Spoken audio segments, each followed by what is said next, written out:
Hi and welcome back. Over the past two episodes, we've traced the rise and fall of the 30 tyrants. After Athens lost the Peloponnesian War, the city, once the beacon of democracy, collapsed into fear, violence and oligarchic rule. A small group of elites, backed by Sparta, seized control. They promised to restore order by narrowing citizenship, purging their enemies and dismantling democratic institutions. Eventually, exiles rallied under the general Thrasybulus. Civil war broke out. The most radical of the 30, Critias, was killed in battle, and after months of conflict, Sparta intervened to broker peace, and democracy was restored. And amazingly, instead of vengeance, Athens chose a different path: amnesty. No trials, no retribution. A line was drawn, not to forget, but to move forward. Except, not everything could be left behind. In this final episode, we turn to the last and most haunting consequence of the 30's legacy. We all know the image. An old man, serene in the face of death, lifts a cup of hemlock. Socrates, the pure philosopher, condemned by an ignorant mob. It's one of history's most famous tragedies, a powerful indictment of democracy. But what if that story, while beautiful, isn't the whole truth? What if the real tragedy is more complex, more unsettling, and more urgently relevant to our own times? Before we go any further, we need to stop and ask, whose version of this story are we actually telling? Because almost everything we know about Socrates' trial comes from his followers. Plato, his most famous student, was likely present and deeply shaken. His apology gives us a powerful defense of Socrates, but it's also a carefully shaped narrative. Plato didn't openly attack democracy, but he planted seeds of doubt. He showed a jury swayed by rhetoric, not reason, a city that punished a man for telling the truth. It's not an outright condemnation, but the critique is there just beneath the surface. Xenophon, another admirer, wasn't even in Athens at the time. His version comes from second-hand accounts and frames Socrates as a model of moral clarity. So what we're left with is not a neutral record, it's a memory told by those who loved him. A version where the philosopher stands tall and the city looks small. That silence matters, because it leaves us with a story where Socrates is innocent and Athens is foolish. But history is rarely that simple. And this trial was anything but. Socrates was not what most Athenians expected a wise man to look like. He was barefoot, unkempt, draped in a threadbare cloak. He wandered the agora, Athens' bustling civic heart, stopping citizens mid-errands to ask impossible questions. What is justice? What is courage? Who gets to rule? And he never gave answers, only more questions. This was the Socratic method: relentless interrogation, exposing contradictions, and dismantling certainty. Socrates, a stonecutter's son, challenged the whole foundation of Athenian society, its poets, its generals, its orators, and its craftsmen. He didn't flatter the powerful, he cornered them in dialogue and pulled apart their logic in public. It earned him admirers and enemies. But it wasn't just his questions that made him controversial. Socrates' challenge to democracy wasn't just political, it was epistemological. He didn't simply distrust the masses out of elitism. His doubt was rooted in a deep philosophical claim that moral and political knowledge, like medicine or navigation, required expertise. And to make that point, he turned to analogies that Athenians knew all too well. One of his more famous ones was the question of, would you choose a ship's captain based on popularity or sailing skill? To Socrates, picking a leader by vote rather than knowledge was courting disaster. In another famous one, Socrates draws another sharp contrast. True statesmanship, he argues, should heal the soul. But what the democracy rewards isn't healing, it's flattery. Rhetoric wins, not truth. This wasn't just a critique of democratic mechanisms, it was a challenge to democracy's moral foundations. Athens prided itself on the wisdom of the collective citizen body.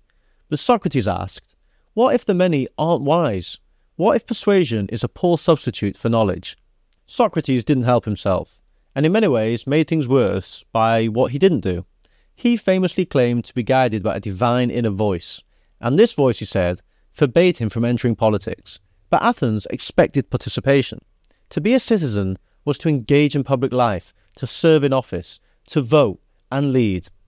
So when Socrates claimed a divine exemption, some heard conscience, but others heard moral cowardice, avoiding responsibility, or worse yet, contempt, as if the political system itself was beneath him. And when he later defended this withdrawal as virtuous, claiming that the just man cannot survive in public life, it only deepened suspicions. To a democracy wounded, trying to rebuild itself, that wasn't wisdom, It was a slap in the face. But Socrates' greatest liability wasn't his arguments, it was his audience. He attracted the elite, restless, ambitious young aristocrats, many of whom saw democracy not as a sacred ideal, but as a failed experiment. They admired his brilliance, and they shared his disdain for the rule of the many. And they would go on to devastate the city he claimed to love. The names associated with Socrates read like a roll call of betrayal. Critias, philosopher turned executioner, the ideological leader of the 30 tyrants they were just recovering from. Charmides, Critias' cousin and fellow enforcer, also a student of Socrates. Alcibiades, the golden boy turned saboteur, who defected to Athens' enemies and played each side for his own glory. Theramenes, another member of the 30 whose political moderation couldn't erase his complicity. Araximachus, present in Plato's Symposium, and part of the elite circle shaped by Socratic discourse. There were others like Phaedrus and Crito, not tyrants themselves, but part of the same intellectual aristocracy that hovered around Socrates, removed from civic life and suspicious of the masses. To many Athenians, this pattern was unmistakable.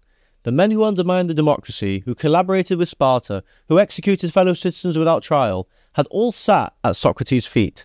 He hadn't told them to commit atrocities, but he had taught them to despise the crowd, to elevate reason above law, and to believe that wisdom justified rule. And crucially, he never renounced them.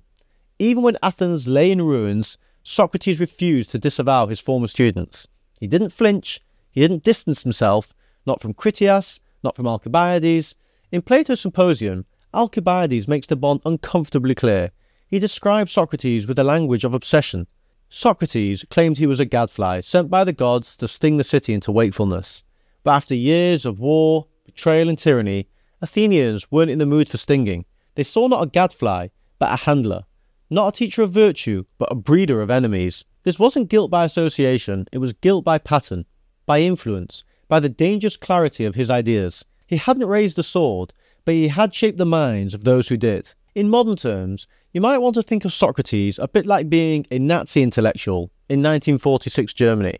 Yes, Socrates had never raised a weapon, he hadn't joined the 30, he hadn't purged, exiled or confiscated land, but he had spoken, and his words had lodged into the minds of men who had done those things. Critias, Charmides, Alcibiades. Athens was still reeling. The blood wasn't dry, and while the amnesty of 403 BC had forbidden revenge for past actions, it said nothing about ideas.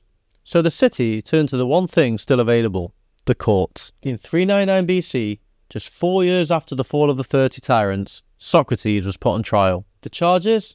Impiety and corrupting the youth. On the surface, these might sound vague, even trivial. But in context, they carried a far sharper edge. Impiety wasn't just a religious concern, it was a civic one. Honouring the gods meant honouring the laws, the city, the shared traditions that held Athens together. And to challenge the gods or claim access to private divine signs, as Socrates did, looked like a rejection of the very fabric of communal life. The trial wasn't extrajudicial, it took place in the courts, before a jury of 501 citizens. They weren't philosophers, they were farmers, craftsmen and veterans. Many had lost friends or family during the tyranny. Some had fought to bring back the democracy. And Socrates, in his typical manner, defended himself with defiance. He didn't deny the charges, he reframed them. He wasn't corrupting the youth, he said, he was improving them. He wasn't dishonouring the gods, he was obeying a divine voice which guided him away from wrongdoing. And he insisted that his role, questioning, challenging, exposing ignorance, was essential to the health of the city. He called himself a gadfly, sent by the gods to sting the lazy horse of Athens into wakefulness. But it wasn't enough. Not because his arguments failed, but because the jury wasn't only weighing arguments, they were weighing risk. They were being asked, could Athens afford another generation shaped by this man? Eventually, the vote came in, and as we all know, he was found guilty by a narrow margin. Next, the jury asked what should be done with him. And Socrates had options. He could have proposed exile, a common escape route for those convicted. He could have appealed to the jury's pity, reminding them of his military service, his age, or his harmlessness. He could have met them halfway. Instead, he dared them. According to Plato, Socrates suggested he should be rewarded with free meals for life at the Hall of Olympic victors, an honour reserved for those who had brought glory to the city. It sounded absurd, and it was meant to. But it wasn't just arrogance, it was a defiant affirmation of the life he had lived. According to Xenophon, Socrates came up with a proposal that was slightly more pragmatic. He recommended a small fine offered by his friends. However, in both accounts, the results were the same. The jury, offended, unmoved, or simply reaffirming what they had already decided, returned a far clearer verdict than before, and the verdict was death. Socrates was dragged from the courtroom into prison. By Athenian law, condemned prisoners drank their own poison, hemlock, a neurotoxin that paralyzes the body until it reaches the lungs and stops the breath. According to Plato's account, Socrates spent his final hours talking calmly with his friends about the soul, virtue, and the afterlife. When his time came, Socrates bathed himself so his friends wouldn't have to clean his dead body, and then he took the cup with no ceremony and asked, "What must I do?" His jailers told him, "Just walk around until your legs feel heavy." And he did. When the numbness reached his thighs, he lay down. His final words were, "Crito, we owe a cock to Asclepius. See that it's paid." Asclepius was the god of healing. Sacrificing a cock or rooster to him was a customary thank you offering after recovery. Socrates may have meant that death was a cure for the disease of life. No one knows for sure, and it's been the source of much discussion over the centuries. But after his last words, he fell silent and breathed no more. Socrates' death wasn't just the end of a life, it was the start of a crisis and a movement. For his students, especially Plato, it was traumatic, not just because they lost their teacher, but because the city they loved had executed the man they admired most, and not for violence, but for words. So what was Plato's response? Philosophical rebuilding. Plato's fear and disillusionment bled into every page of his work. In his work, we see a deep mistrust of the crowd, of rhetoric, of democratic flattery, of a system that could be swayed by charm over truth and vengeance over reason. His answer? A radical rethinking of politics, ruled by knowledge, not numbers, philosopher kings, not demagogues, education for wisdom, not persuasion. He never openly declared war on democracy. That would have been suicidal. But in dialogue after dialogue, the demos is treated with suspicion, even contempt. Socrates, as Plato presents him, becomes a kind of secular martyr, a man killed because he has told too much truth, asked too many questions, and refused to appease a fearful city. Aristotle tried to stabilize the legacy, recognizing the dangers of both unchecked democracy and authoritarian rule. He defended a balanced constitution, a mixed government, blending democracy, oligarchy, and monarchy. The Stoics turned inward, teaching that virtue lay in independence from public approval altogether. Later still, Christian thinkers would see Socrates as a proto-saint, persecuted by pagans for truth. And modern liberals would wrestle with the same tensions. How do you protect freedom of speech in a system that can vote to silence it? Socrates' trial set the terms for a new kind of philosophical anxiety, the fragility of truth in a free society. Because in Athens, it wasn't censorship that killed him, it was the vote. And for Plato, that was a warning the world couldn't afford to forget. And that is the unsettling inheritance of his trial. Not just the birth of Western philosophy, but the realization that even an open society might silence its thinkers, not with chains, but with votes. The question still echoes. Can a democracy bear its own dissenters? Can truth survive popularity? And who pays the price when it doesn't? I really hope you got something out of this episode. If you did, a like, a comment, or sharing it with a friend, it honestly helps more than you'd think. I put a lot into making these. It's just me, the research, recording and editing, so your support really keeps it going. And if you'd like to chip in a little extra, you can do that at buymeacoffee.com/Echo and Ink. Every bit genuinely helps.